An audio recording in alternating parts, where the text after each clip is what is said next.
Non par effet de réchauffement climatique, on entre progressivement dans les sujets qui brûlent avec une sommité de la science et de la médecine. Restez branchés. La rapidité des esprits scientifiques rattrapera toujours l'imagination des artistes, disait Platon. J'affirme que le sentiment religieux cosmique est le motif le plus puissant et le plus noble de la recherche scientifique. Albert Einstein. Je suis de ceux qui pensent que la science est d'une grande beauté. Un scientifique dans son laboratoire est non seulement un technicien, il est aussi un enfant placé devant des phénomènes naturels qui l'impressionnent comme des contes de fées. Marie Curie.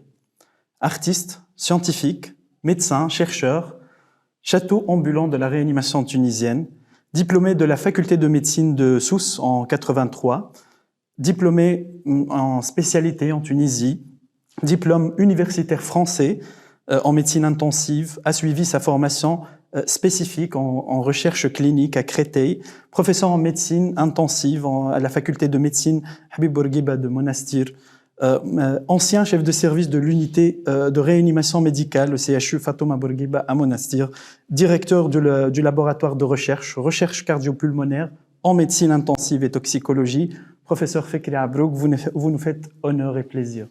Merci. Représenter dignement le pays, le leitmotiv de toute une carrière. De l'Ezigme à Barcelone en 92, à Istanbul en 2023, la boucle est bouclée. Parlez-nous des tout débuts. De tous les deux? Des tout débuts. En médecine? En médecine.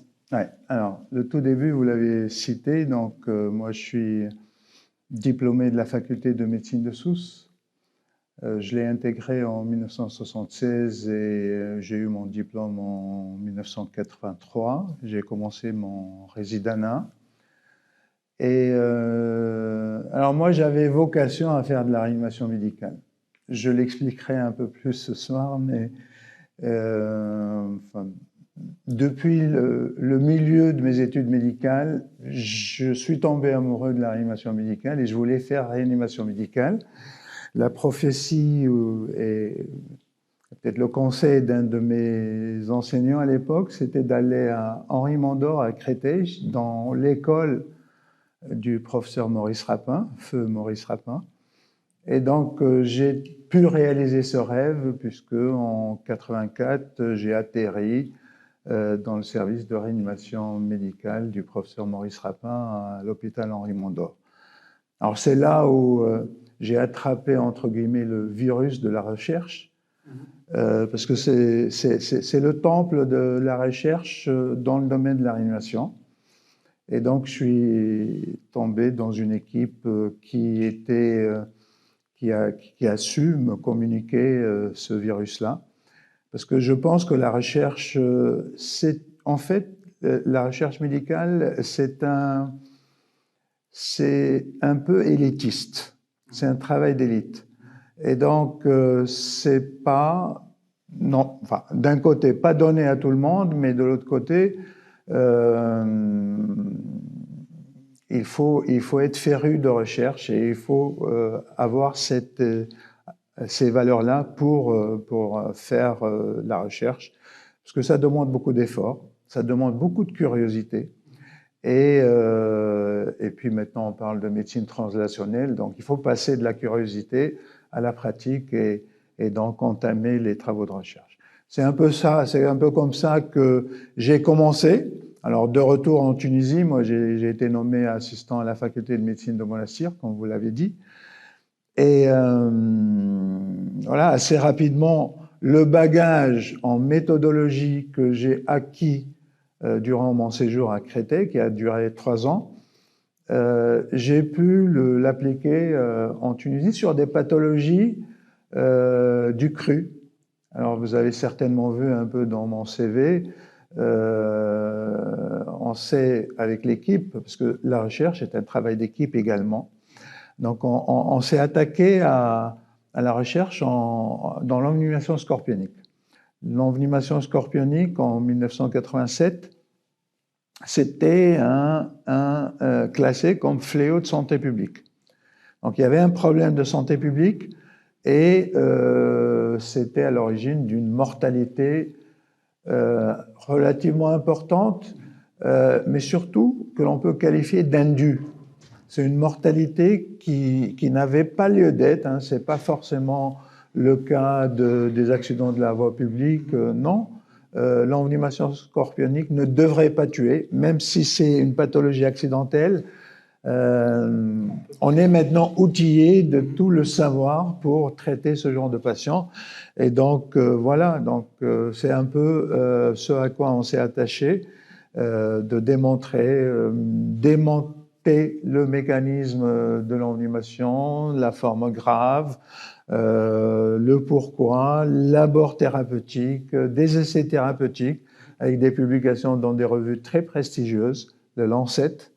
On est parmi les rares dans ce pays à avoir fait le Lancet avec un essai clinique. Donc, enfin, 2 essais cliniques. Même on a fait 2 fois le Lancet avec 2 essais cliniques sur des pathologies totalement différentes. Donc, méthodologie, quand on maîtrise la méthodologie, on peut l'appliquer dans divers domaines. Et vous l'avez certainement vu. J'ai parlé de l'envenimation, mais on a également fait de la recherche dans l'exacerbation sévère de BPCO. Voilà, donc quand on a le bagage et quand on a le virus, On peut le faire. on n'y échappe pas. Vous êtes aussi ancien président fondateur de l'Association tunisienne de réanimation. Qu'est-ce qui a changé selon vous donc depuis les débuts de la réanimation tunisienne ou les débuts de l'Association tunisienne de réanimation? Vous étiez, je le rappelle, donc président de 2005 à 2008. Qu'est-ce qui a changé?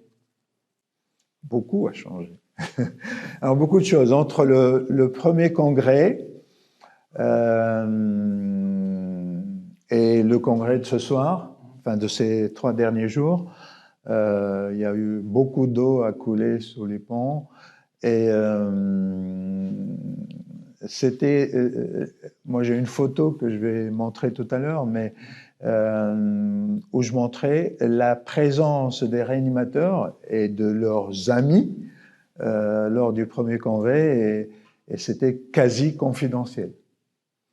Et là, grâce à Dieu et grâce à tous ceux qui se sont relayés et qui ont cru à cette association, donc on est à un congrès où il y a facilement 400-500 présents, participants, avec une qualité scientifique qui est l'une des meilleures. Parce que le leitmotiv en réanimation médicale en Tunisie, c'est la qualité.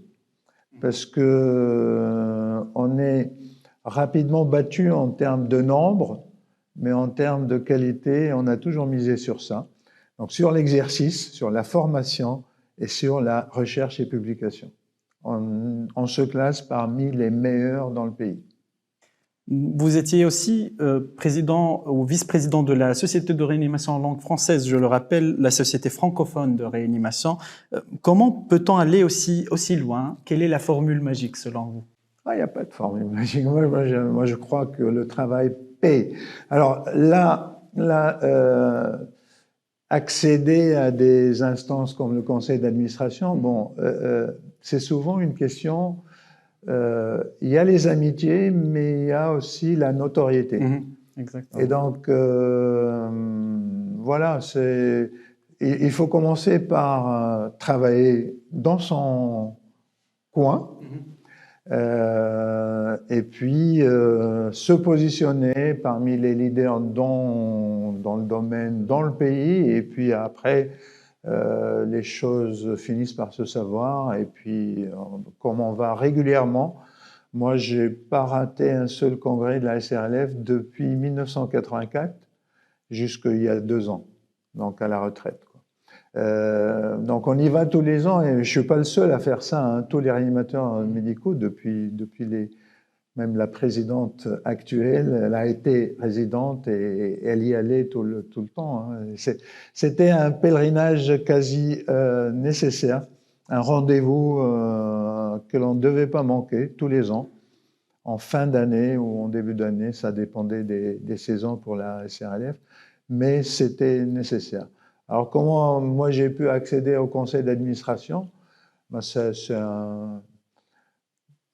je crois que c'était une évolution quasi naturelle, et puis il y avait certainement des concours de circonstances pour que je devienne vice-président. Ça, ça s'est fait. Ça s'est fait. Entamons donc notre deuxième petit chapitre de cette discussion, parlant de la recherche scientifique, particulièrement en réanimation. Lorsqu'on dit recherche scientifique, on dit les facultés de médecine en Tunisie, des milliers de thèses qui sont publiées chaque année, des thèses soutenues, des articles aussi publiés dans des revues bien cotées. Qu'est-ce qui a permis, en quelque sorte, cette avancée dans la recherche scientifique et médicale en Tunisie, selon vous? Qu'est-ce qui a porté cette locomotive de la recherche? Ouais, d'abord la qualité des acteurs. C'est-à-dire les médecins pour la recherche médicale et puis les réanimateurs pour la recherche médicale en réanimation. La qualité des acteurs, c'est très important.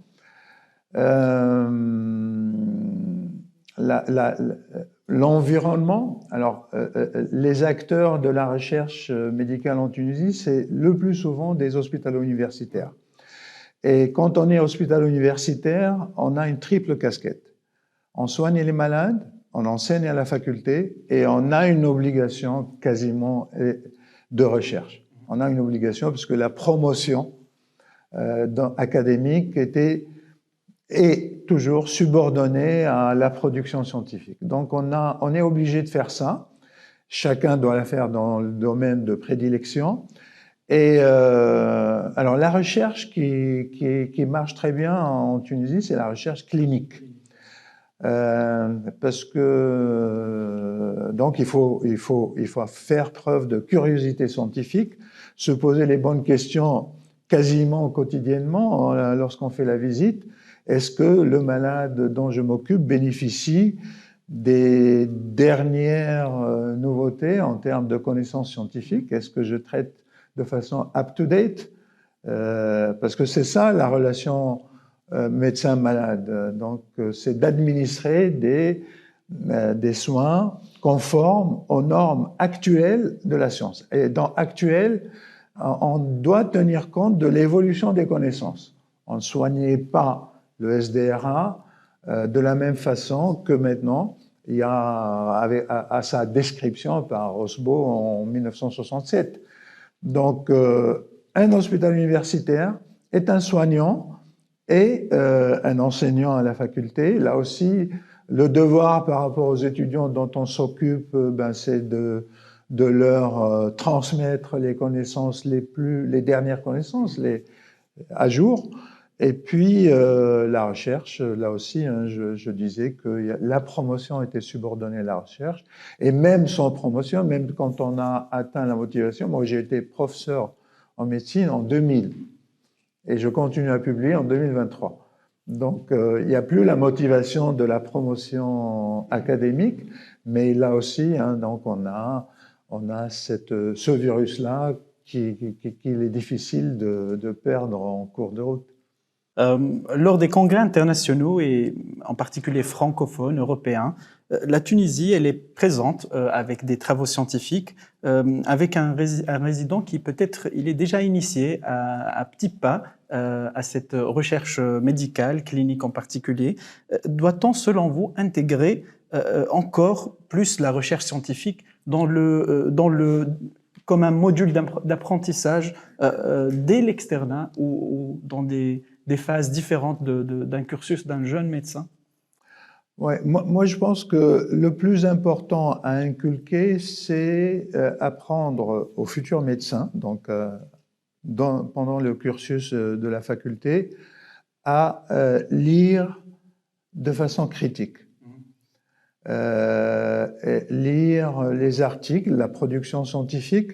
Si on donne aux futurs médecins les moyens de savoir, parce qu'il y a un foisonnement de publications, il y a des milliers d'articles qui sont publiés tous les jours.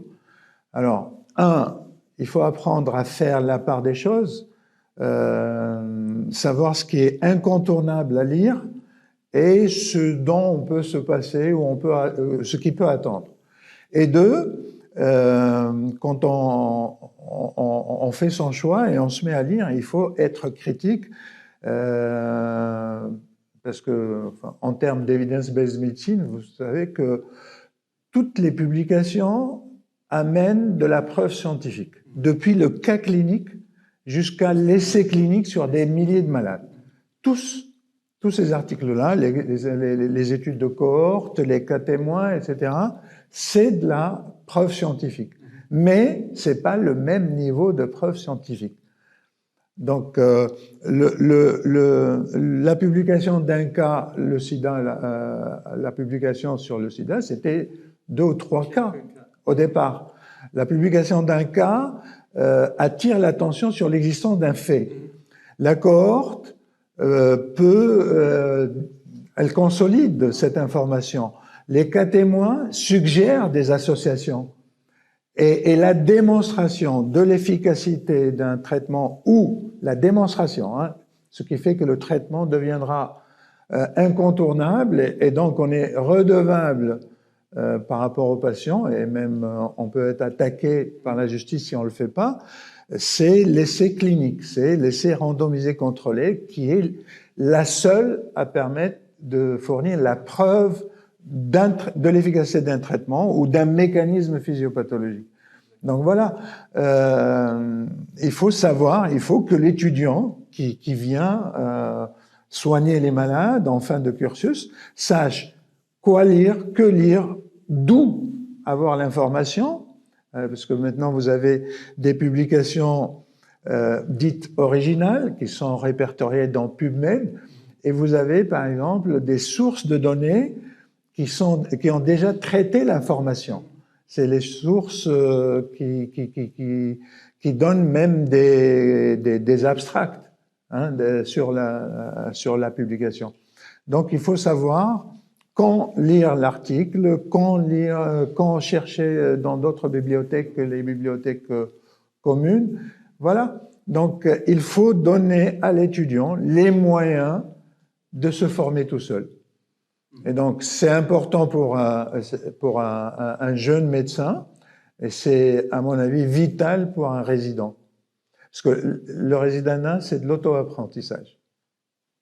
C'est la curiosité, parce que c'est quelqu'un qui se met à apprendre son métier, son véritable métier.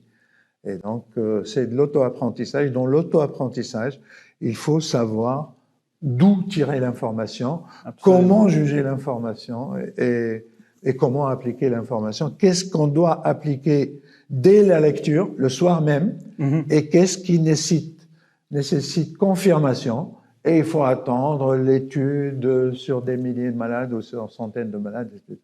Vous avez déjà dit, professeur, qu'il faut être à jour dans la recherche scientifique. On va avoir un petit sujet up-to-date. Disait Stephen Hawking, it will either be the best thing that's ever happened to us, or it will be the worst thing. Parlons de l'intelligence artificielle.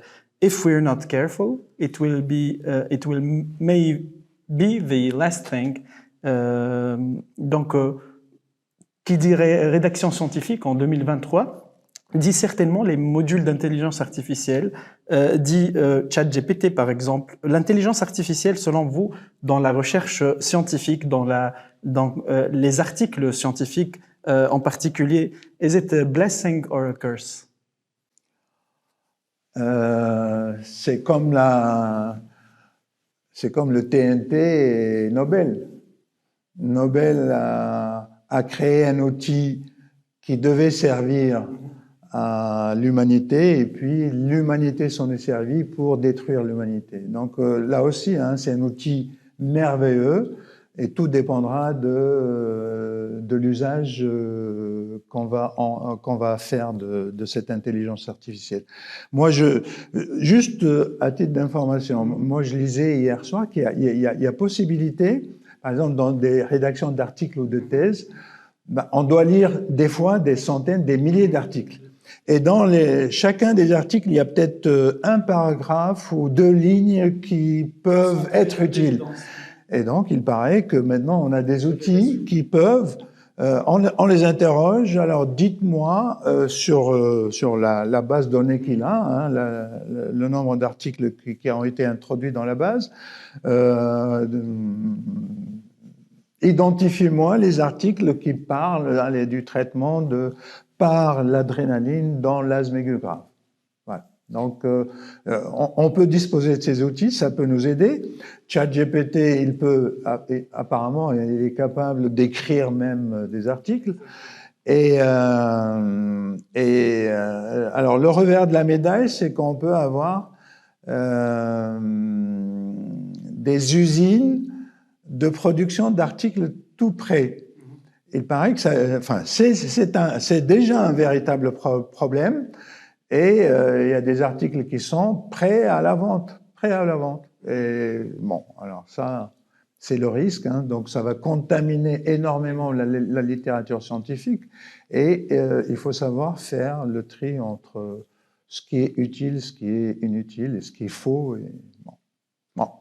Dans le même cadre, vous avez dit outils de recherche. Dans un monde plus apte à faire de grands travaux, des méta-analyses, vu l'avancée technologique, informatique et scientifique en général.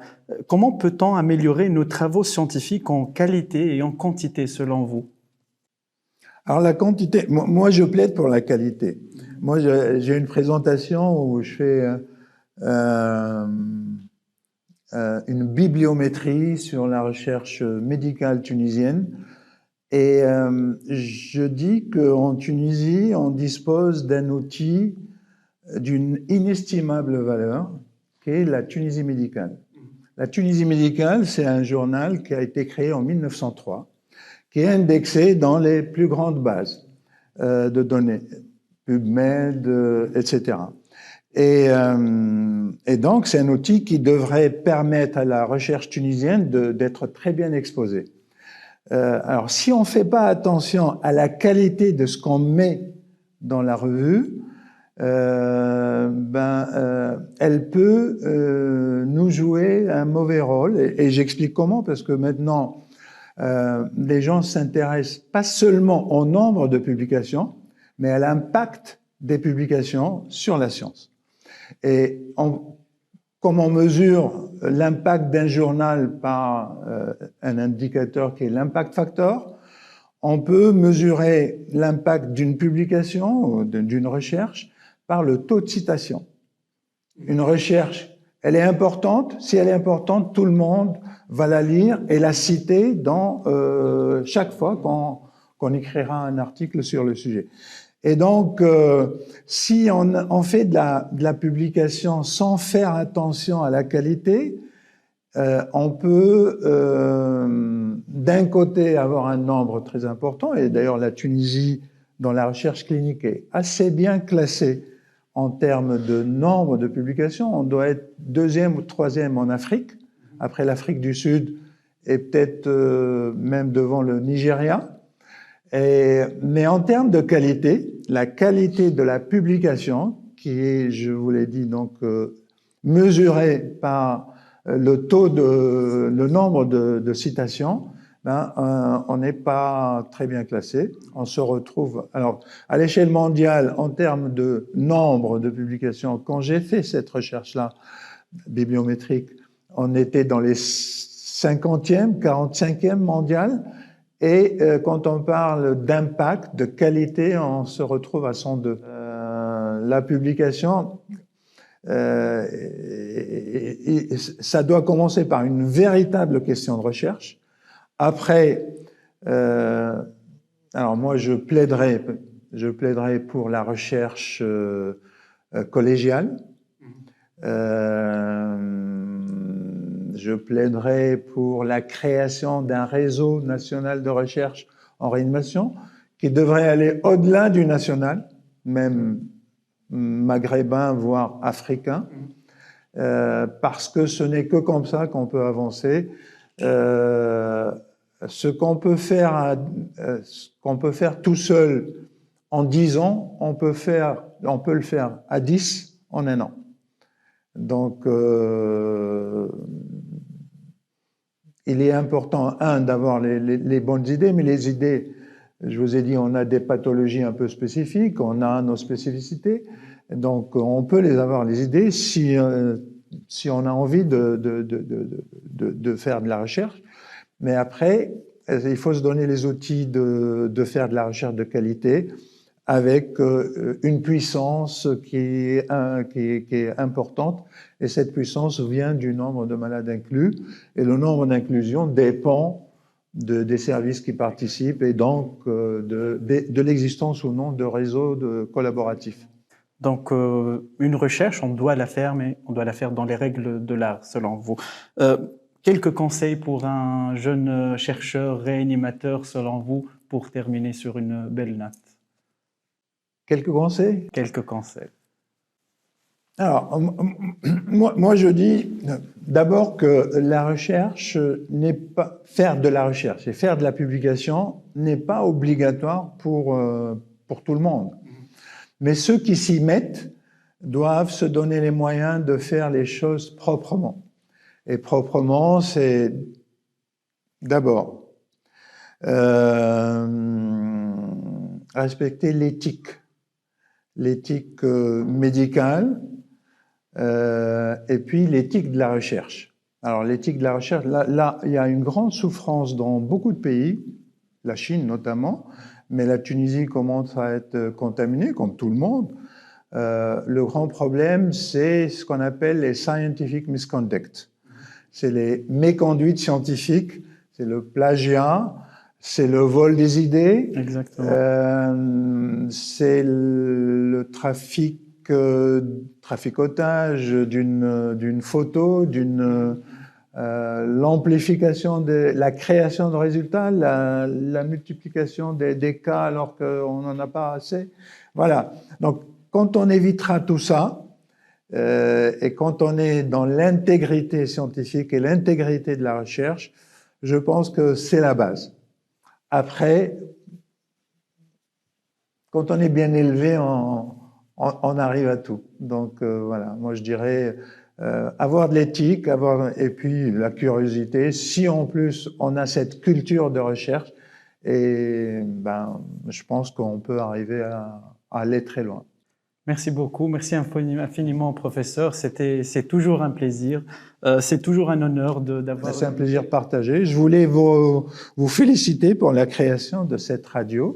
Alors ma génération n'aura pas connu ça, mais la génération du futur bénéficiera certainement de votre apport et de cette radio. C'est un honneur, c'est un honneur. Merci infiniment, professeur. Par amour, on a commencé notre voyage et par amour, on achève notre premier chapitre dans Radio Réanimation. Merci à ceux qui ont cru en ce premier pas. Merci à ceux qui ont rendu un tel projet possible et réalisable, notamment le bureau de l'Association tunisienne de réanimation, le collège de la réanimation médicale, ainsi que nos professeurs, nos maîtres et nos chers collègues par une main, par un mot ou par un sourire. Merci aux artistes, Rayen, Hamza, Jeber et Karim, derrière les caméras, une équipe de production de qualité qui a assuré et qui réalise en fait des rêves. Merci à ceux qui nous ont inspirés et qui continuent à nous renforcer et à faire dans d'autres cieux, à nous inspirer encore avec des mots, avec des prières, avec des pensées. Je termine sur une belle note. اخترت الصحافة كي أكون قريبة من الإنسان. ليس سهلا ربما أن أغير الواقع، لكنني على الأقل كنت قادرة على إيصال هذا الصوت إلى العالم. شيرين أبو عقلي. Merci beaucoup.